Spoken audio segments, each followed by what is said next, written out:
Unang regional consultation ng Senate Subcommittee sa Constitutional Amendments isinagawa sa Baguio City. Sundan sa report.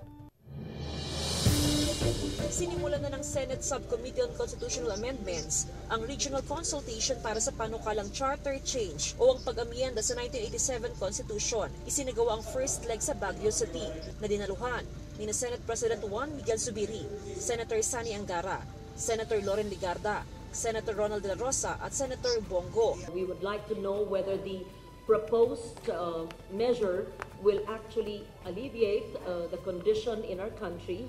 How will it affect livelihood and local economy? We want to know from the residents of Baguio City and nearby provinces present today the possible effects of the proposed amendments to the Constitution.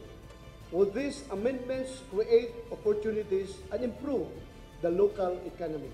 Dumalo sa public hearing ang iba't ibang local leaders sa Benguet at Karatig Probinsya kasama ang multi-sectoral representatives para magpayo ng saloobin sa issue, gaya ni Baguio City Mayor Benjamin Magalong. With the current landscape, our industries would be able to support an economic track that is globally competitive, dynamic, and adaptive to economic trends. Nagpahayag ng suporta sa kanilang isinimiting position paper ang ilang local leaders sa economic provisions na naisamyendahan, gaya ni Benguet Governor Melchor Diclas at Board Member Erickson Singson ng Ilocos Sur. Makakatulong daw sa lokal na ekonomiya ang pagpasok ng foreign investor.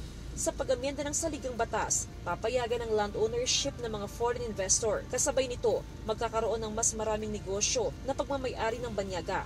Kung i-amend natin ang Constitution, ang Pilipino pong makikinabang yung mga ordinaryong mamamayan. Dagdagan ba ang trabaho? Meron din tayong mga senador na tumututol dito, kaya kailangan po namin sila kumbinsihin na ito'y maganda para sa ating bansa. I think it boils down to trust issues na baka may ibang topics na take up. Nagpahayag naman ng saloobin ang Mariano Marcos State University tungkol sa pagkakaroon ng foreign-owned and controlled higher education institution na magiging pantaro sa national security. Tumagal ng halos 3 oras ang public hearing sa Baguio City. Gaganapin naman ang susunod na regional consultation sa Cebu at Cagayan de Oro. Mula sa Baguio City, kasama si Daryl Peralta, Jasmine Gabriel Galban, One North Central Luzon.